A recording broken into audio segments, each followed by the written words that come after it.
Welcome to the party. I'm Sam Ekstrom of Locked On Sports Minnesota. Do they need to get the chopper ready to follow Aaron Rodgers to the facility from the airport? I think they might. I'm Luke Braun of Locked On Vikings, and maybe their Kupp will runneth over.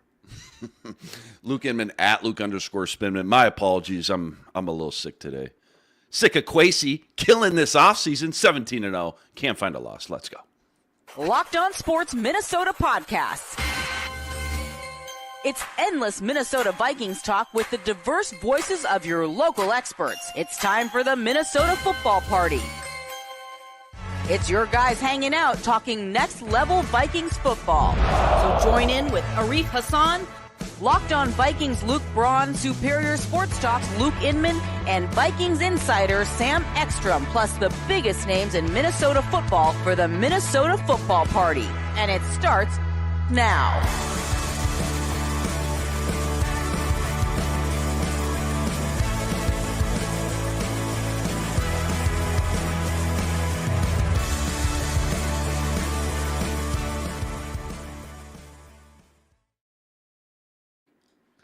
What's up? Welcome in. It's the Minnesota Football Party on Locked On Sports Minnesota, and it's all part of the Locked On Podcast Network, your team every day. Thanks for joining us, whether you're watching on YouTube or listening to our audio on the Locked On Vikings podcast feed. We're glad you're with us.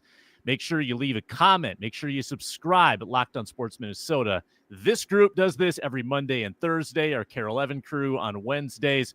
Full lineup here at Locked On Sports Minnesota, and so much free agency craziness to get into. Since last this group was together, the Vikings have gone nuts and signed $300 million worth of talent. There's also an Aaron Rodgers rumor that won't go away, maybe a more credible Cooper Kupp rumor that is now persisting. All of that, so much more. Arif Hasan joining in progress. Ron Johnson joining in progress. We'll have pop-ins throughout the show to talk about all the big news in Minnesota Vikings land. Today's show is brought to you by the Aaron Rodgers Watch. Aaron Rodgers, according to some, in the mix. It sounded like he has like a line of watches. Yeah. That is sponsored. Yeah.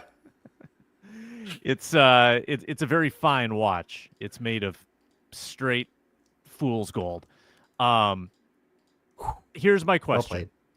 Here's my question.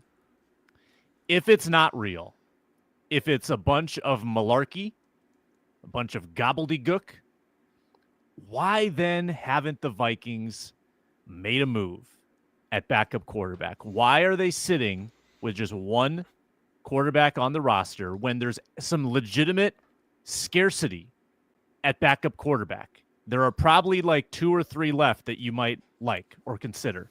Why haven't the Vikings made a move? Do they low key love Brett Is there Ripon? scarcity? Do they love Brett scarcity Ripon? there is?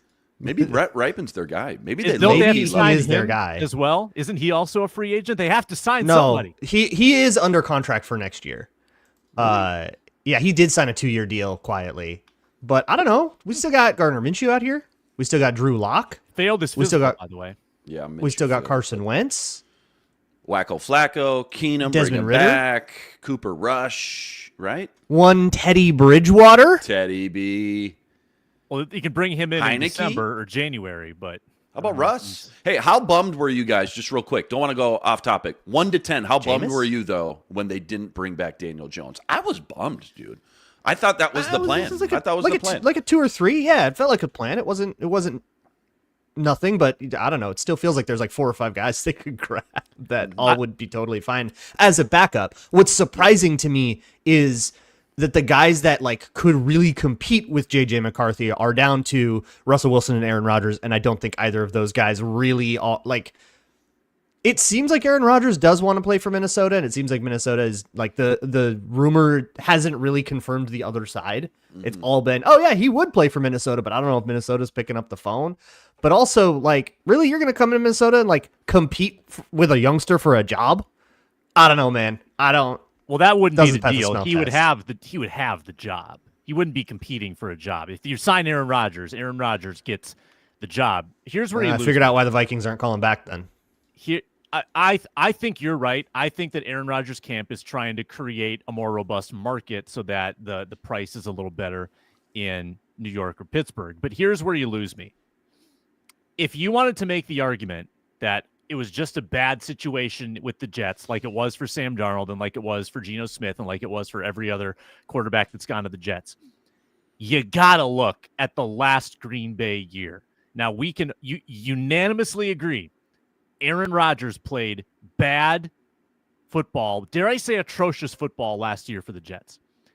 The numbers with Green Bay in his final Green Bay season were basically the same. Basically the same. Whether it's rating, QBR, average net yards per attempt or adjusted net yards per attempt, touchdown to interception ratio, yardage, same. It's the same thing. So we're going on 4 years, not 2, 3 years of bad football. One of them he was hurt. 4 years ago, he was an MVP caliber player. I'm sorry. That's where you lose me. Is that it's not you can't even say that it was just the Jets. It was bad with the Packers at the end. Was there a bad situation? I'm gonna have to go do some digging. Do we got to get Bukowski on here to kind of fan the flame a little bit? What was there a situation there? Did guys get hurt? I remember him being really bad that last year in Green Bay. I'm not arguing that. They were supposed to be a contender again.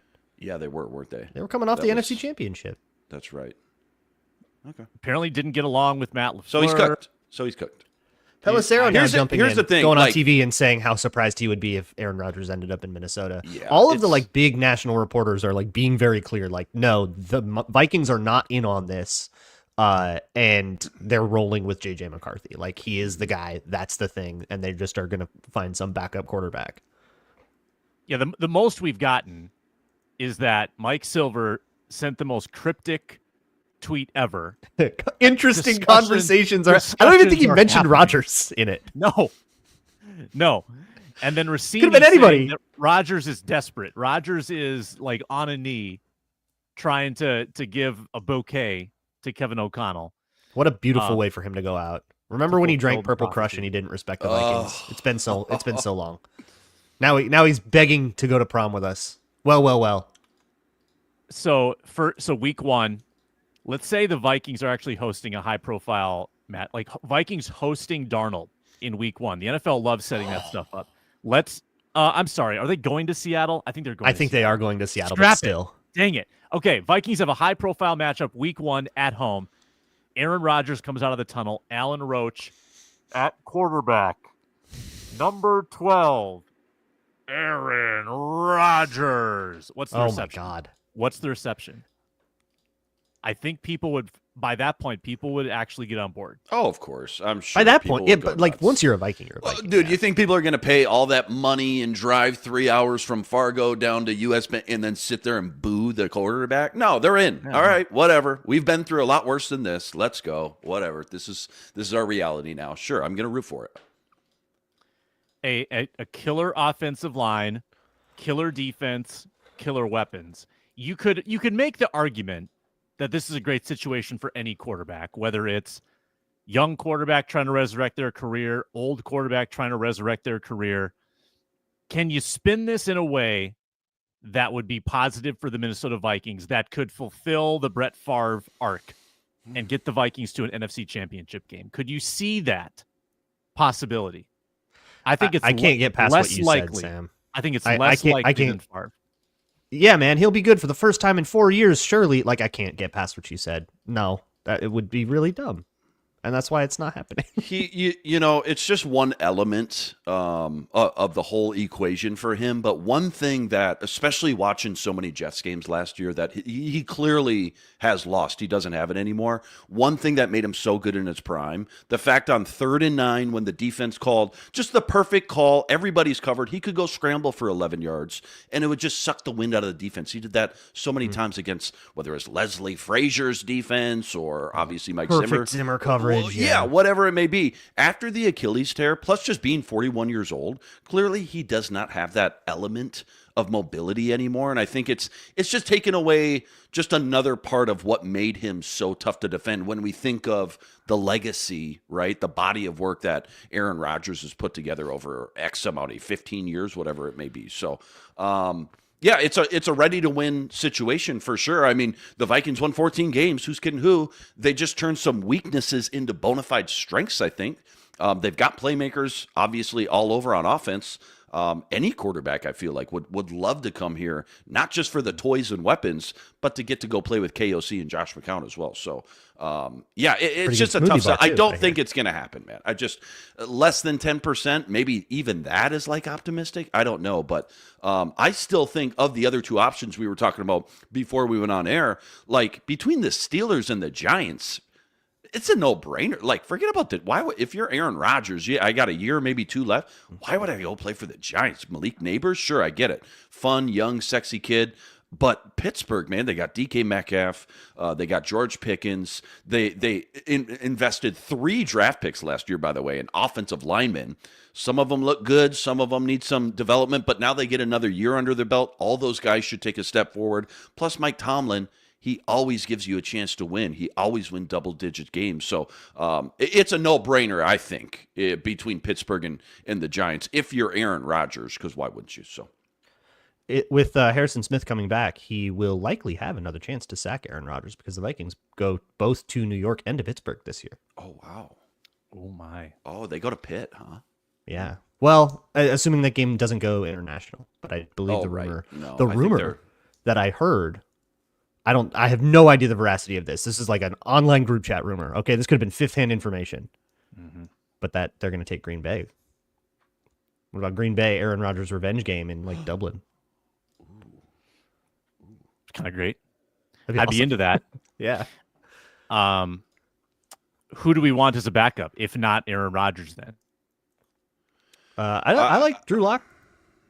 I've always said Jameis just for the LOLs. I don't think KOC would love Jameis. Looking at all these options here. Yeah. Well, if they cut Ed Ingram, they need another guy with a checkered past. So. Cooper Rush.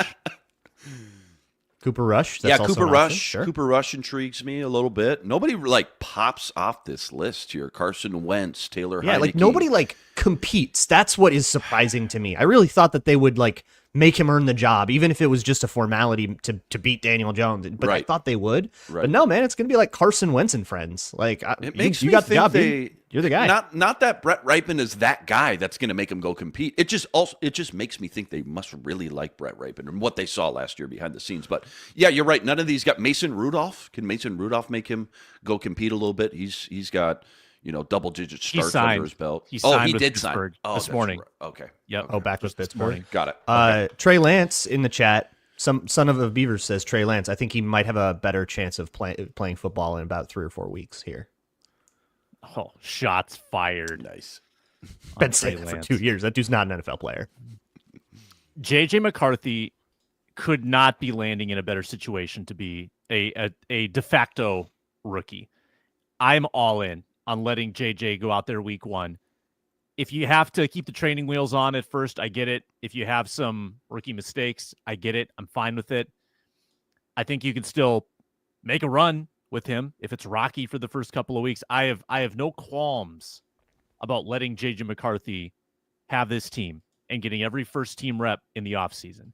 I would rather empower him actually than having him looking over his shoulder and feeling like it is a competition. I think that you give him the keys. Just let him have free reign of this. Dude, place. We're in year 2, man. We're in year 2. That's the other thing about the A-Rod situation. You're gonna waste a second full year of this rookie, not just the rookie deal, but development. I never even got him on the field. And they're not spending it like they're wasting a second year. They have spent the answer. all of their next year money. Depending on the contract structures, we haven't seen some of the contract structures yet. Okay. Yeah. But the way that they're structured with the ones that we know, like Byron Murphy and Jonathan Allen, they might be projected to be over the cap in 2026, depending on how those contract structures come out already. They have spent all of next year's money, and they're spending this year's money on 1-year deals like Harrison Smith and stuff like that.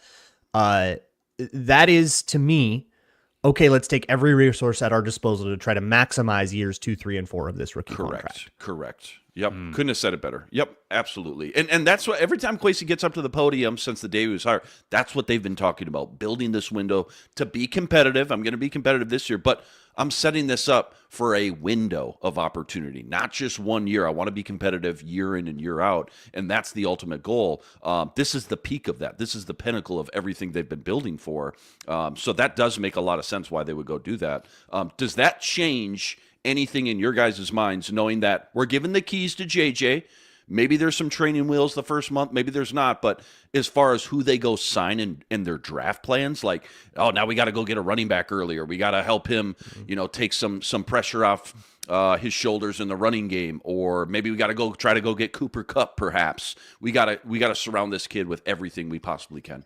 BPA in the draft. The Vikings That's double how it dipped always should under be, right? 3 big needs. Yeah. They had 3 huge needs. They double dipped at all of them. They got 2 corners, then re-signed a third, actually, so triple dip there. 2 defensive tackles, 2 offensive linemen. Like, the needs are good. You've got your safety back. You can do whatever you want in the draft. Dude, I can't believe we're here. I can't believe we're in a BPA situation after how we started free agency. Yeah, had a lot to do. Did a lot. Did a lot. Had some money. Go spend it. Use it or lose it. Go spend that money. But the fact that we're sitting here, not pigeonholed into a cornerback or an interior O-line or defensive tackle, it's just crazy. Props to Kwesi. It's unbelievable. Yeah. If I were to choose, I'd go with Nathan in the chat. Cornerback would be my preference. I still think you need a pipeline at corner. Isaiah Rodgers for 2 years. Tavier Thomas for 1. I'm still not sold on that room. But I don't think Tavier Tom. He's a special teamer. I think. I think that's like a depth guy.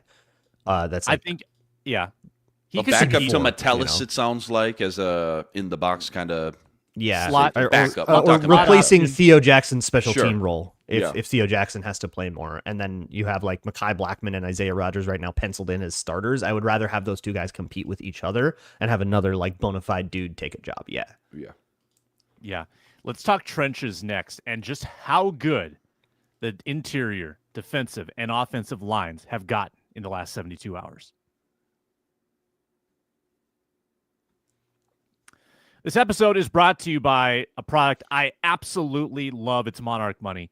Ever check your bank account and wonder where'd the money go? Well, between dining out, online shopping, entertainment, you can lose track pretty easily. That's where Monarch Money comes in. It's your personal CFO. It gives you full visibility and control over your finances. This is not just a budgeting app. It's a complete financial command center where you track your accounts all in one place, investments, spending. So you just stop managing your money and start building wealth. Yes, with Monarch Money, I use it. You got all the accounts in one place. You can categorize each expense so it goes into a certain pot, and then you know exactly how much you're spending, whether it's on food, on gas, on entertainment, on haircuts, on PFF subscriptions, whatever it is. Take control of your finances with Monarch Money. Code LOCKEDONNFL at monarchmoney.com for 50% off your first year. That's monarchmoney.com. Code LOCKEDONNFL for half off your first year. Monarch Money.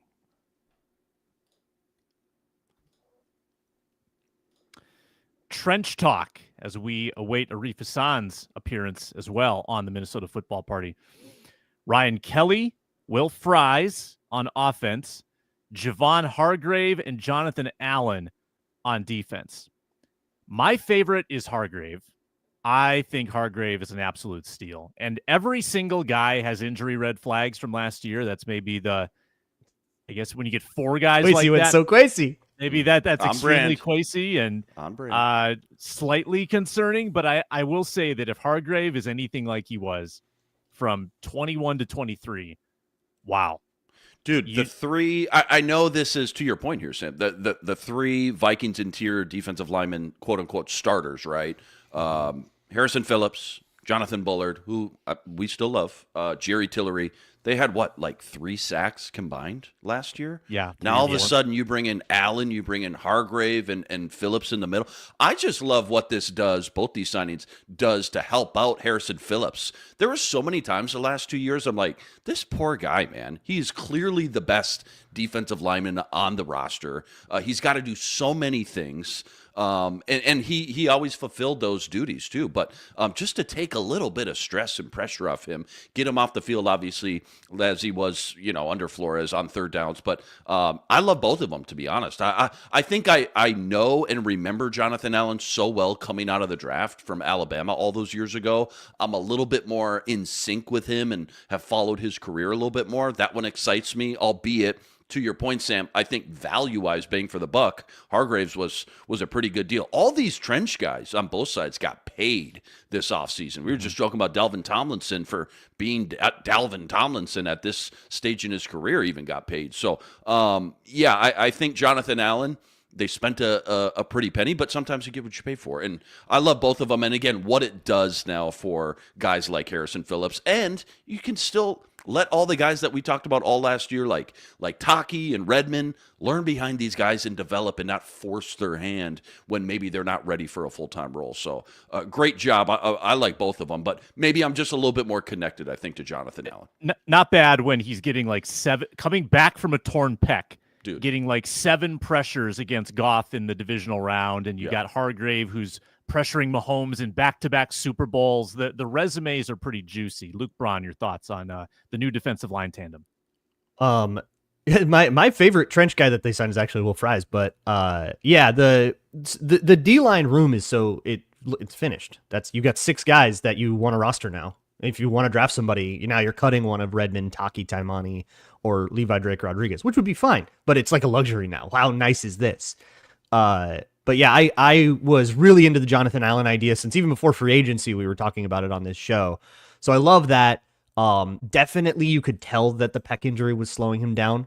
But he wasn't even supposed to come back from it. So like that, I'm not concerned about that. Except in that Lions game, he just kind of saw God, which is great.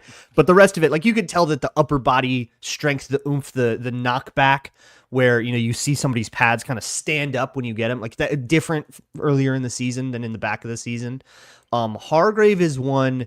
I think it's a good value signing, but I do think that there's a reason he was like much cheaper than Jonathan Allen was, and why it's only like a 2-year deal. I think that Jonathan Allen kind of replaces Jonathan Bullard and upgrades on Jonathan Bullard. He does that role and is just going to be better at it at the pass rush. And I think that Javon Hargrave replaces like the Jerry Tillery. I don't think you ever want him taking a double. He gets sledded real bad in doubles. And actually, I know he only played 3 games last year, but one of them was against the Vikings where he was getting sledded by Garrett Bradbury. Like, chill. That was one of the worst games I think he's had in a while was his game against the Vikings, which that happened to a lot of the 49ers that day. But that doesn't mean I don't like it. And like as a pass rusher, he's got a 2-hand swipe that I really like. He's got a lot of tools for a guy on the inside. When he just is one-on-one with a guard, he can walk back a dude. He's got a great bull rush. All kinds of tools there. You just don't want him taking on double teams. And the thing about the 49ers is they did not have a Harrison Phillips. So they had him taking on the double teams, and it was kind of catastrophic. So you just gotta, you're not going to put him at nose tackle, and then I think you'll be fine. So there's a little bit of concern there. Plus, obviously, there's always concern with guys coming off of injury. But I'm not really, really excited, but I'm more excited about the Colts guys, man. Will Fries is a dog. That dude just kills people. Holy crap. I saw him do unholy things to Kenny Clark. This legitimately feels like the best, nastiest, biggest offensive line the Vikings have had since, I don't know, 09, I guess. 5 years of this dude, man. I'm so in. Yeah. I couldn't care less about the tibia too. He'll be fine. I think you're right about that. Yeah. I think that the broken bone sounds bad, probably hurt like crazy, probably going to heal pretty fast. He might be doing some stuff in the offseason. We'll see. Usually if there's anything lingering with this training staff, they usually hold him out. Probably won't see him till training camp, but I'm not too concerned about it either. I love the move.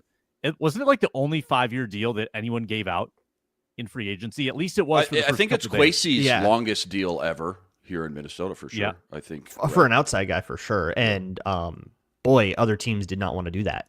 Seattle did not want to do that, and they didn't want to pay cash up front. I love reporting that from Locked On Seahawks, Corbin Smith. Luke, you've always pointed out like the thing that the interior struggled with a lot was the stunt, picking up the stunts and things like that. Oh yeah, these two guys are so good at it together. Dude, it's bring so great. The chemistry in, man. Yeah, like I love it. I think it was, I can't remember who. Maybe Nick Olson, who fires off. I mean, elite NFL. He was talking about maybe this shifts away from outside zone more to like duo. Again, that's more up your alley, I feel like, Braun. Maybe you haven't dove into the tape, but interested to see how much this changes the run game, bringing these two guys and kind of their skill sets, I guess. Okay. The Colts. Okay, so here's the thing about the Colts run game. It's stupid. I hate it. They have this like pin pull counter thing that doesn't work that they run all the time. That just it asks Anthony Richardson to cut off to cut inside the nose tackle. There's like 10 inches of space inside a nose tackle. I don't get it, but that's neither here nor there, nor is it ever like Ryan Kelly's fault. But otherwise they do a lot of zones. So you see a lot of like reaching and scooping and stuff. You see a lot of like Will Fries getting up to the second level. So I think that that skill set translates a little bit more 1-to-1. I mostly watched versus the Packers and Bears for obvious reasons. And they did seem it was interesting. The Bears did seem like really willing to put Gervon Dexter on an island with Will Fries. Yeah. Not a good idea. They shouldn't have done that. That was embarrassing. Gervon Dexter 5 yards downfield like every single time. Oh my God. That I started feeling bad for him. Baller. Love it. Breaking news, Arif is here. What's up, man? That's not why you played the sound. No way. No, it is. It very much is. Hello. In 60 seconds, Arif, can you both express where you're at with the Aaron Rodgers rumors and also identify your favorite trenchman who's been added to either line? Trenchman. I think that the Aaron Rodgers rumors are getting a little out of hand. I do think that the team probably does its due diligence and has internal conversations about all the quarterback options, and I think that's where the Rossini and Kevin Seifert reporting come from, but I don't think that it's serious, that there's a ton of wave there. So emotionally, I don't think that it's a huge deal. But as opposed to my favorite trenchman, I just like Jonathan Allen a lot. I think that there's, a lot of people who have watched the film on Will Fries are really excited about him, and I want to kind of give credit to that. It is a small sample of, recent play, and he does have a little bit of an injury history. So, but I think he's probably second, followed by Ryan Kelly, who I think can probably do a lot to help JJ McCarthy, and then not to like disparage Javon Hargrave, who I think is also an outstanding signing. So I like all of this, but Jonathan Allen was my pick as well, Arif, but also a thing I didn't mention. I just like him a lot. I don't think he's the best of the four. I remember him coming out, and I'm more connected to him. I followed his career a little bit closer, but didn't hurt against the comp formula. Like Kwesi, not only betting on the guys, the high end guys that coming off injury, but also trying to pluck some of these guys who got cut and very focused. He's there's a method to his madness for sure. Daniel Jones is the reason the Vikings currently are slated to have a third round. That's so stupid. They should not be allowed to do this. That's crazy. But also they got screwed on void years last year, so it's yeah. So it is playing Madden, dude. Kwesi's but it is funny, right now. Because Daniel Jones allowed them to change where they canceled it, because I think they got canceled out by the 5th round departing. So yeah, they combine them and all that. Daniel Jones is like it's incredible that all worked out. Obviously, being diligent about making sure that you sign someone like a Hargrave and an Allen and all of that, so that you don't have to worry about that effect. Like that all plays a role. But one of the things that allowed them to sign a true free agent and not screw up that 3rd round pick was Daniel Jones. Hilarious, man. Hey, I look at all these teams. Niners getting 4 comp picks every single year, a 3rd and a 4th in the mix. Cowboys, they're slated for Steelers, 5 or something like that right now. It's they might insane, sign dude. a guy and that'll change. Yeah, but we've never been in. I'm happy about it. You know who else won't count toward the comp pick formula? Is this a segue? Cooper Kupp. Oh, okay. That was an ad segue, but it's a segment segue. All right. No, let's make it an ad segue. Cooper Kupp talk next. Also, game time. Also, I want to know your cornerback depth chart after the moves that have been made. That's next. Minnesota Football Party.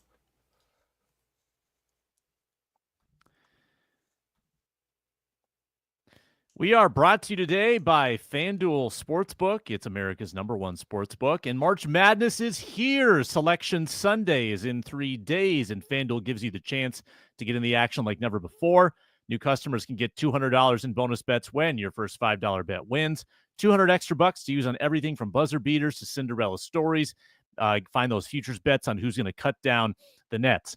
I've been saying this all week. You got to bet the underdogs. Now, I would get your 200 in the account, use a good money line on the NBA, bet the 5, win the 5, get the 200. But then once you have the 200, I'm sprinkling that on the underdogs, the 15s, the 14s, the 13s, the 12s, and I'm going to try to get some juicy money lines in the mix. Visit FanDuel.com, get all the lines, get in the college hoops action all tournament long. March Madness is here at FanDuel. Make every moment more.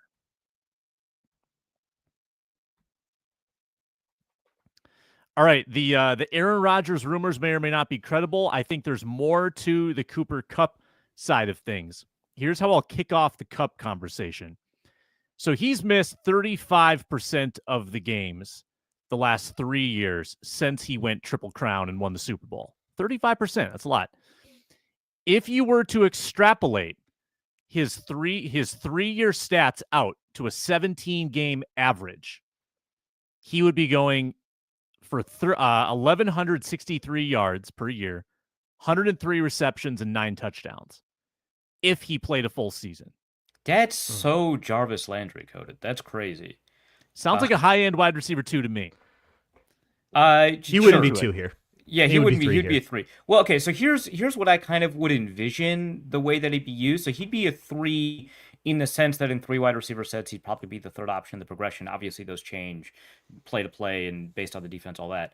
But I would probably want him in a lot of 2 wide receiver sets because of how good of a blocker he is, or at least how willing of a blocker he is, right?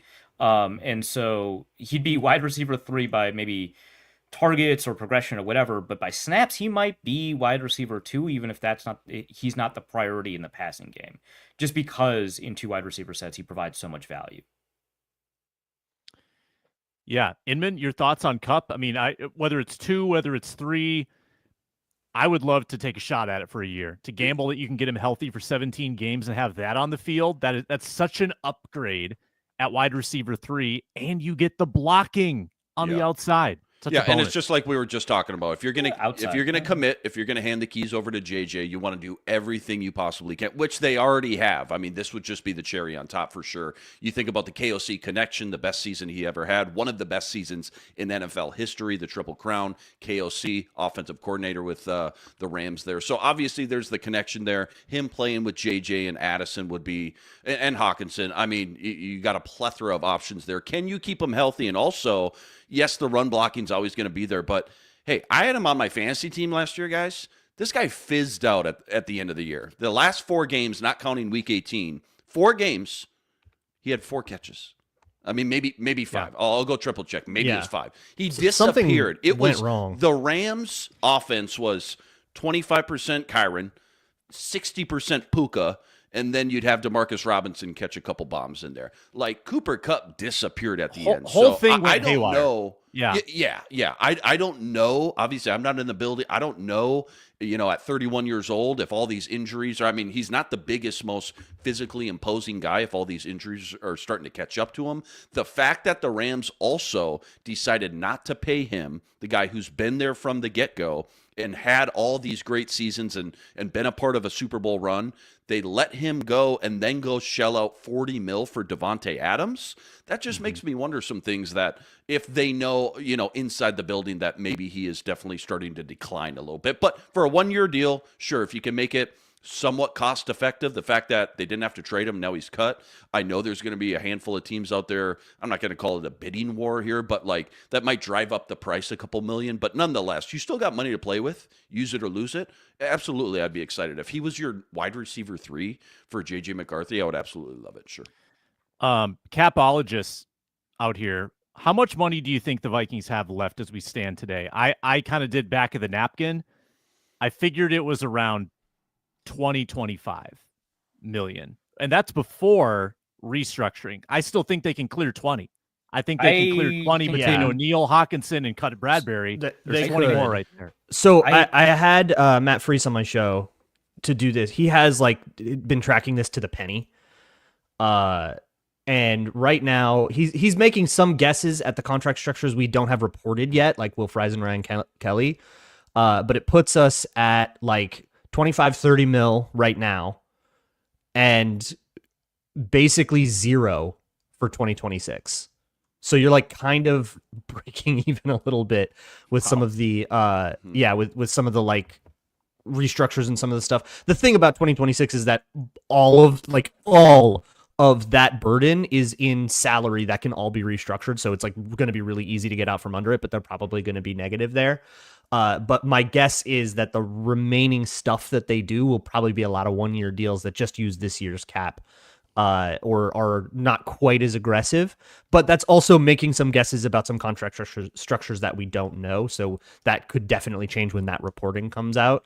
But we're dealing, with like 25-30 mil right now. So yeah, you could fit a Cooper Kupp in there and a backup quarterback and still have plenty left over for the draft and all that. Yeah, and it does feel like you still have to re-sign a couple guys. They've let a lot of their backups walk. There's still the Tillerys out there, the Bullards out there. They might just roll with the young guys too. We don't know that for sure. But Ron Johnson's going to join. I know he's got some good free agency steam. He's at 3Ron Johnson on X/Twitter. He's well connected with the Colts, and the Vikings got 3 former Colts in the building this week. What's up, Ron? What's going on? Not much. We're rapping about a lot of things. Firstly, we got to get your take. Aaron Rodgers, is this going to go away? There's no chance this happens, right? This is like the ex-girlfriend that you really know you shouldn't talk to, but she keeps sending you text messages. So I hope it goes away, but stranger things have happened. Because honestly, the only good of it I see could be a potential, and everybody keeps talking about this. You don't know what you have in J.J. McCarthy. Aaron Rodgers could win you a Super Bowl. Aaron Rodgers also could ruin your organization from the inside. So I just don't know. But again, stranger things have happened. And that shiny new toy that could take 1 year and create like a Brett Favre 2009 feeling, it's dangling out there. So who knows? Yeah, Ron, I mean, I made the comparison earlier in the show that Aaron Rodgers' final year in Green Bay, really identical statistically to what he did last year with New York when he was objectively bad. He was not good for the Jets, and he was not good for the Packers 3 years ago. So the last time he was great was 2021. That's a long time. That's 4 years ago now since Aaron Rodgers was legitimately an MVP caliber quarterback. So I'm with you. I think we all agree on this, but I still need to see the Vikings actually sign someone else to put my nerves at ease. Ron, let's just and I know these guys haven't heard your take on some of these free agents they've signed, the Will Fries, the Isaiah Rodgers, the Jonathan Allens. What's your overall take on some of these dudes? It feels a whole. We talked about what should they draft in the first round, and we talked about D tackle. They went out and got Jonathan Allen and Javon Hargrave. We talked about running back. They re-signed Aaron Jones. From there, we talked about, well, is there an interior offensive lineman worth drafting in the first round, and that is good enough that will be there at 24, or do you have to trade up to go get a guy? And then you don't have any capital really. You're going to leverage your future to go get a guy. Well, now you go get Kelly and Fries. And so I feel like they did a great job filling the holes. I mean, Isaiah Rodgers is going to potentially, come in as CB3. My guess is where he'll land, maybe CB4, but CB3, could he potentially be a starter outside? Maybe. But he's going to come in at CB3. I think maybe in the draft, they go get a corner. Maybe there's still another free agent out there because they have a lot of money to spend. And if you can get guys to, sign, Fry signed a 5-year deal. So if you can get guys to sign some deals like that as well, and they're young enough to feel like, they're in their 20s, let's sign them to their 31, 32. And then that way now we've spread this money out. But I think they did a great job. I think Jonathan Allen, when you talk about what him and Hargrave could do with those two outside linebackers and inside linebackers and their ability to play. And then you still have the ability to go out and get a true nose tackle. Not sure Harrison Phillips is a true nose tackle, but I think he is a really good tackle. Where in the 3-4, you want a bigger body guy. And so maybe, Kenneth Grant is still a potential guy they could get if he falls to him. Like Luke always says, go get your guys. But I think they did a great job in free agency. Braun. Ron, we don't know where Cooper Kupp's going to sign. It sounds like there's a lot of suitors. There's a big bidding war. But the Vikings sound like they're one of them. Let's say they get him. How does he fold into this offense? What would your expectation be? It's like cheesecake. There's always a topping that I don't think there's a bad topping than going cheesecake, whether it's Snickers, Reese Cup, could be strawberry cherry. That's where Cooper Kupp is. I mean, the cake is already built. The offensive weapons already built. Cooper Kupp is just the icing on the cake to be like, man, that really just took it up a notch. I give me that Snickers cheesecake. And so would Aaron Rodgers be like pickles on a cheesecake? Yeah, like anchovies on cheesecake. Yeah. Right. Pineapples on a pizza. But when you think about, well, we don't need to fight today. He's polarizing. Just I like knew it. pineapples. Some people would like it. Some people would hate it. pineapples on a pizza, I believe in pizza freedom. Okay, freedom of pizza. That's a California thing, clearly.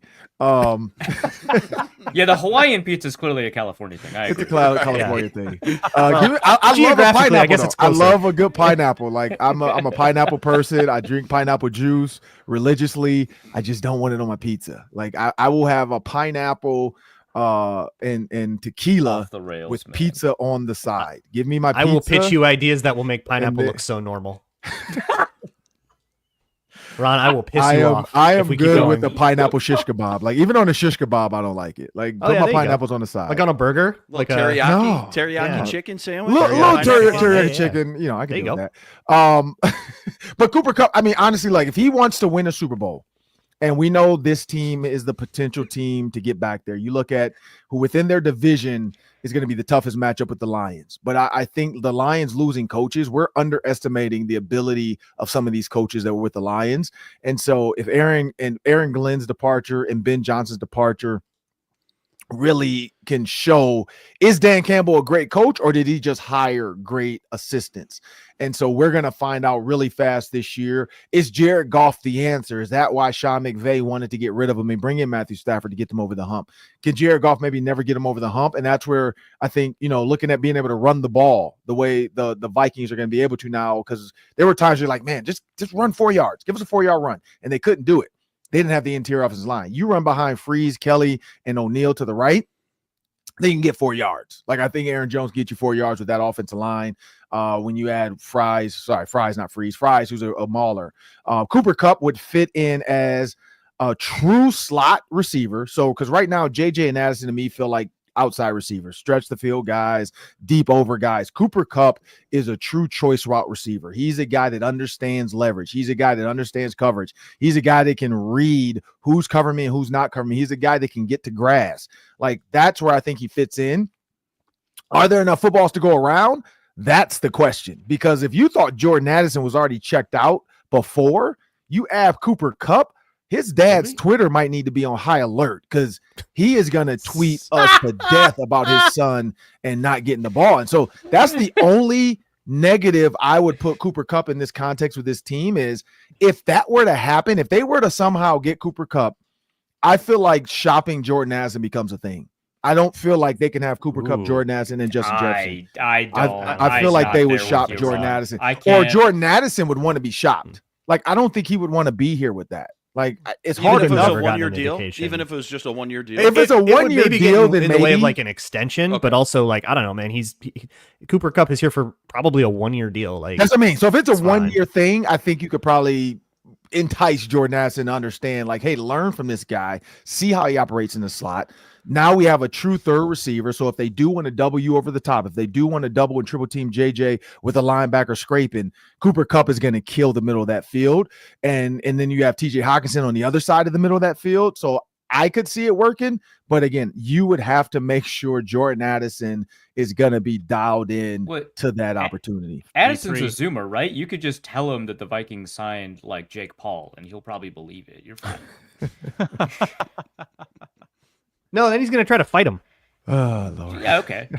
Fair enough. Suspended 3 games, probably. Got to have a wide receiver too There's while you're also gone. that. Jordan. Correct. True. Yeah. Yep. You did this to us. You forced our hand. Just enough games before Cooper Kupp gets hurt again or tweaks a hammy or an ankle, and then Jordan Addison can get that mouth fed. Ron, trying to be totally unbiased here. Which offseason excites you more, what the Vikings have done or looking at the Chicago Bears signing Joe Thuney, Drew Dahlman, Jonah Jackson, Grady Jarrett, all those guys? Who has had a better offseason? And Ben Johnson, for that matter. The Bears or the Vikings up to this point? The Vikings. Have the Bears seen Caleb Williams do anything just yet? Like, I'm still not 100% sold on Caleb Williams. Well, what about JJ? Well, We haven't seen JJ do anything.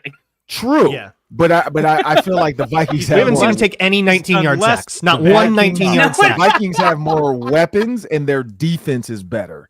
Defense can win you games. I think somebody did the University of Miami Hurricanes football team from like the year Ed Reed and them were seniors. Yeah. If the offense did not score, I think they said Miami still would have been like 8-2 or something that year, or 8-3. Like it was nuts. Like their defense outscored most of the offenses they played that year with Ed Reed, Mike Rumph, Phillip Buchanan. Lito Yeah, they had Shepherd, their entire their entire There's like defensive 4 backfield. NFL Hall of Famers Correct. on that defense. Yeah. They all went to the league. Like their entire Vince Wilfork was in there at some point. You know, like they had guys. I forgot the linebacker. Who's the linebacker? Vilma. Vilma was there. Vilma. Come on now. Yeah. Like they had guys, but when you look at the defensive backs alone and the interceptions they had that year, Sean Taylor was second fiddle to Ed That's Reed, insane. Mike Rumph, and Phillip Buchanan. Like that's how crazy that team was that year. And so that's why I look at this defense. You think about Harrison Smith coming back, which Sam, I alluded to that on the show that Harrison Smith was coming back. The Vikings, no way they let Cam Bynum walk if they didn't already get some kind of, heads up. Hey, Harry, what are you going to do, man? Because we need to let Cam Bynum know. He probably said, hey, coach, I'm coming back for a 14th year. And they said, okay, hey, Cam, we don't have the money to pay you. Probably going to let you go. Or no, you're free to go, find a suitor. When you look at that defense, maybe need to add one more safety, but the front seven right now to me feels like they can stop the run and they can stop the pass by getting after the quarterback. That takes a lot of pressure off of a rookie quarterback, knowing your defense. You don't have to score 50 points because your defense is giving up 48. And that's where the Bears are. The Bears are going to have to score a ton of points because their defense is not that good, in my opinion, right now. Is it me next? I don't know. Go for it. I don't know. Hey, I mean, you got a Colts connection. The Vikings signed a couple of Colts. What are your thoughts on, Ryan Kelly, Will Fries, etc.? I'll never badmouth anybody, right? So Sam and I have talked about What this. a way to start that.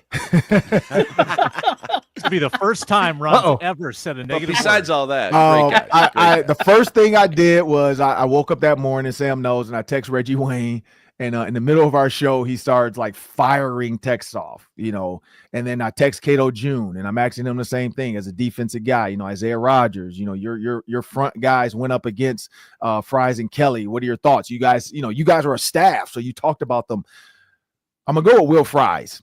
Will Fries is an offensive lineman, old school offensive guard is what they said. They said he would have fit with Peyton Manning and Jeff Saturday because he's that type of guy. He is going to protect his guys. Johnson. He's gonna be a little bit of a bully when he needs to be. He's gonna take the extra inch before the whistle blows and slam a guy to the ground. And then he said when it comes to the run game, he actually has fun doing it. Like he is a guy that enjoys getting after a guy. Like he wants to take over the game. He wants to be able to push a guy forward, let a running back run behind him. And he said, like the biggest thing he said, he's kind of an a-hole. And that's what I love. He's an a-hole, but in a good way. Like he's a guy that offense or defenses hate. Cause like, man, this dude's a butthole. But after the game, they're shaking his hand. Like, hey man, you're a good player. So that's the one. Now the injury, that was tough. And Kwesi bought low. He's going to hopefully sell high. He's going to get, reap a ton of benefits, a ton of ROI, as they would say in the financial world. Forget Will Fries. The only thing about Kelly, and here's the one thing I want to keep an eye on, and Luke Braun probably can do a little bit of research on this. Just keep an eye on the games that he was hurt and who they were playing, because I'm just wondering, like, how hurt was he? And was that like, I don't really want to go this game, or we have no chance to win, so I'm gonna just sit this one out so I can be healthy for, just keep an eye on that, because there were games where he missed that could potentially have been like, could he have played if this was a playoff game or a Super Bowl? Probably, but he didn't go. And so I haven't researched that too much of like up and down, like he's active, he's not active, he's active, he's not active, and who they were playing. And that's the one thing I want to say. But I asked Reggie Wayne too about him. I was like, is he a dog? And he's like, yeah, I mean, the games we've seen him, I'd say he is. And that's their only response to that. The games we've seen him, he is. And so I hope that was just more of like, again, true injury, just couldn't go. But does different responses on Will Fries to Kelly. But at the same time, both are dogs, both are good players. And I think that's the thing. Like when you're grading out players, it's about when they're on the field. And when he's on the field, he's really good. Yeah, so he missed a big chunk in the middle of the season. He came back for weeks 15, 16, and 17. And then I think, the Colts were still in it, I think, in week 18, right? Or had they lost? And then they shut everybody down. Good question. They've been in the hunt the last 2 years. I think they lost week 17, and that eliminated them. And then going off the dome, and then they shut everybody down for week 18 for a meaningless game against the Titans or whatever. Sure. Yeah.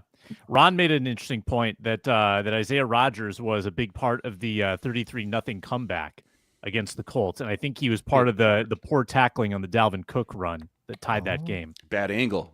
Yep. Bad angle. Not the first time he would take risks he or, shouldn't have taken. All right. Bad parlay. Could be a bad parlay. Bad parlay. Yeah. Have the Dalvin Cook over.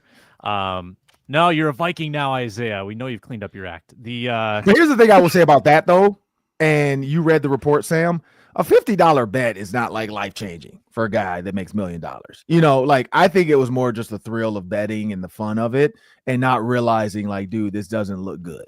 You know, I mean, like it, I think it depends on how stacked your parlay is. You know, it could be true. I guess you got $25 parlay. Yeah, $25 parlay. Well, $50 what parlay was the could 50? win you? Was it on a coin flip? Because if it was on a coin flip, you have a problem. Could win you $1 million. Yeah, FanDuel right. shows me every day. They show me the tickets. 25 won $600,000. Well, he probably went into the That's locker room. hilarious. I'm glad He probably this went in the shows locker room at halftime and said, "All right, Checked his Vikes, parlay. even though they're down 33-0, live bet halftime Vikings Vikings win. win. Straight up. Straight up. Plus 200,000. See if we can make this happen. Just doubled his salary. Ron, great stuff. At 3 Ron Johnson. Ron Johnson show on Tuesdays. Had Cody Lindenberg on the last show. He'll have more great guests as the spring goes on. Probably Jordan Reed of ESPN at some point as we get talking draft. But Ron, awesome as usual, and we'll talk to you soon. Appreciate it. Again, at 3 Ron Johnson. Great follow. Give me your cornerback depth chart where we stand now. Vikings re-sign Murphy. 3 years. What was the final? 18 million ended up being the 18. final number. I think there were 12 million of incentives that were, again, not likely to be earned. So that could hit next year's cap, not this year's.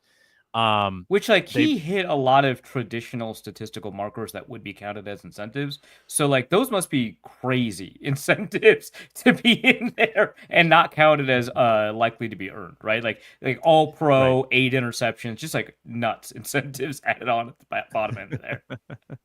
Yeah, that's fair. So Isaiah Rodgers, 2 years, 15. Tavier Thomas, Mekhi Blackman off the knee, and then Dwight McGlothern. What's the pecking order? McGlothern, obviously, cornerback 1. You can't 100%. really, True. Can't argue it.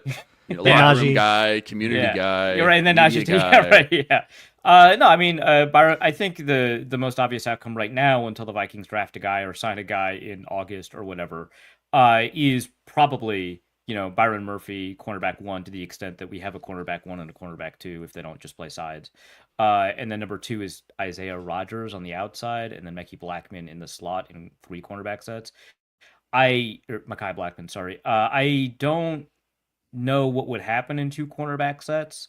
It's not a particularly tall team, so you can't really use that as the indicator of who's in the slot. But I would guess Blackman would be on the outside. But that's Yeah, I agree. It still competition, feels but like yeah. we're missing a piece here. Whether it's Yeah. the Gilmore kind of signing or Shaq Griffin kind of signing, well, a guy like that, not those guys specifically, but a guy like that. And then also, it's just hard to look at the secondary like a traditional base, nickel, dime. Just knowing Brian Flores uses these 3 safety sets, you're going to see Theo, Harrison Smith, and Metellus on the field a lot. I wouldn't be surprised if you see a little bit more Jay Ward somehow, some way, in what role, I don't know, as a nickel guy, as a safety guy, box guy, I have no idea, but I feel like he'll be in the mix a little bit in this competition too. But missing a guy, whether that's they trade back and go use their first pick in the top of the second round on a corner, or go sign type of Shaq Griffin type of guy. I don't know, but still feels like we're missing at least one body in this mix. But I would agree. I would go Murphy, Rodgers,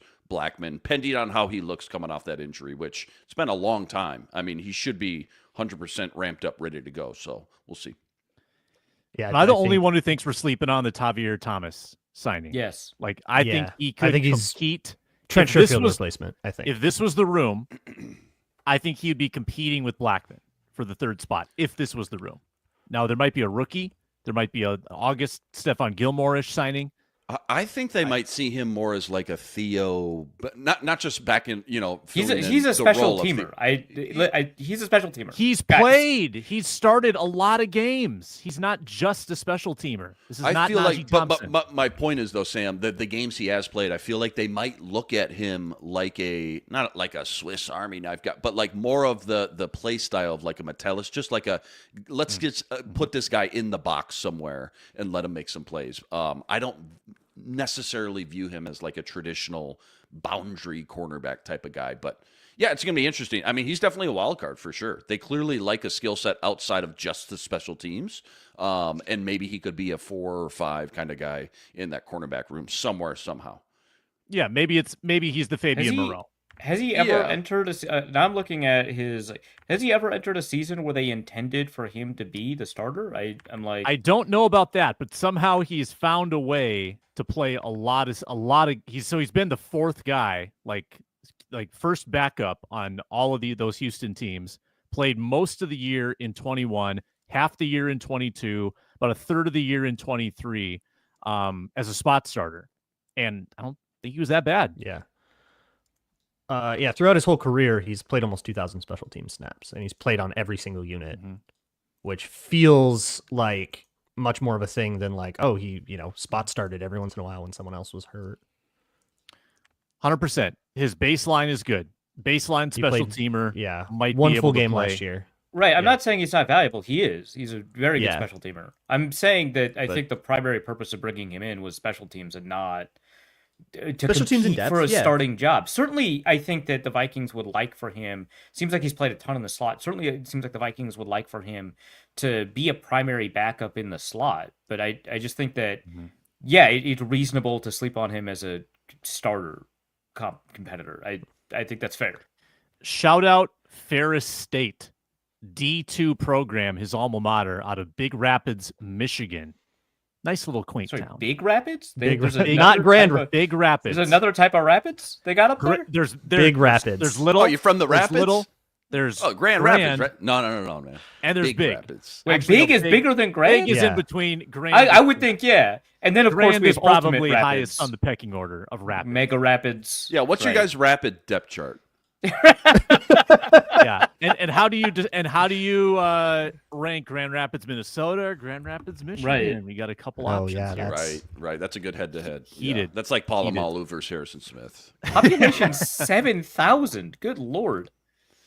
All right, Big Rapids. I got a quick question for you guys. Again, been a little sick, out of the loop. What do you do with Garrett Bradbury now? You try to trade him? Is there a market for him? Do you keep him I as a think you flip backup, him. knowing Ryan Kelly is I think you injury try prone? Someone in to the chat flip him. pointed out that the Patriots just cut their center, and Chad Graff has already pitched the idea of trading for Garrett Bradbury. Hey, they did trade. Wait, the but Lord- Chad has Patriots. seen Garrett. What is Chad up to? He's doing the Lord's work is what he's doing. They have a connection there. Quasey's got a connection. They traded. Who's the O tackle? Not Oli Udo.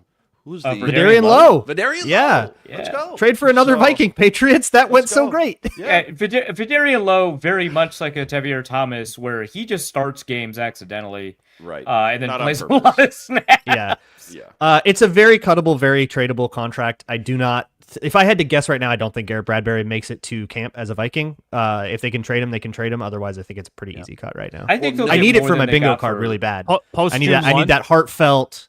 Thanks for all the years, Garrett Bradbury. I need it really bad for my bingo. They got to card. have one coming for Yeah. Bynum. I was really counting. Yeah, I on was that. surprised Yeah, we didn't see for real. one. Yeah, but I think Bradbury is probably a trade. I think that you can get more than you got, like for Jesse Davis, right? Like I feel like a 5 future years out, traditional future in seven. 2029. Yeah, Have they even right, gotten that yet?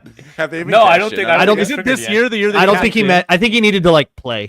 Ah, oh no. in? Man. Yeah. too bad. Um, Does anyone have a bingo? Free agency bingo cards, which I sorted out on Monday. I do not. I haven't feel super my checked. I was card- keeping Yeah. track on another computer, so I should Mhm. double check. I'll check after the show, but I don't think I've got a bingo because the closest I had involved dual heartfelt messages, one from the player, one from the Vikings. And while one could argue that the statements that Bynum made in January count as heartfelt departure messages, I think that's probably unfair. So that was my closest. I don't think I've got a bingo anywhere else, but I'll double check.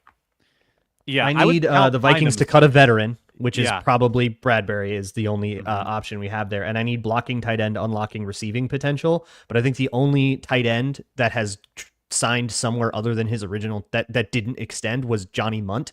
And I couldn't find people talking about his receiving potential. Right. unfortunately. This is the part of the show on the old podcast when it was the Wild West. There was no copyright infringement where I would play the James Blunt "Goodbye My Lover, Goodbye My Friend," and we would ode those that have gone. The good What old was your days. what were your favorite moments of Trent Sherfield, Johnny Munt, Nick Mullins? Who am I forgetting? Trent Munt, Mullins.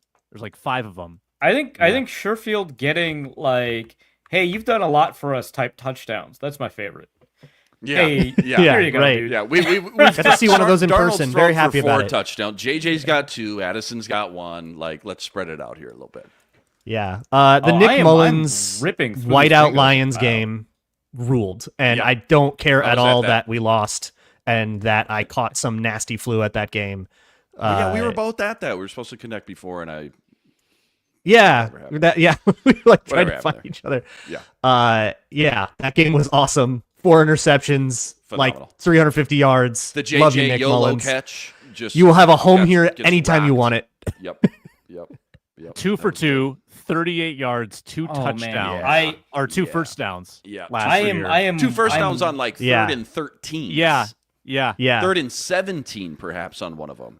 The Vikings I'm converted 2 one 3rd and box away 17s from on the bingo. Bears in 2 separate games on the same play call. It's unbelievable. There's only one play call for that. Like, well, it worked last time. Why? Yeah. Why would and you? it just down worked and run. again. Chicago, you're beautiful to me. I'm 1 box away from a bingo. I What do you need need? the post from the Vikings about a departing player.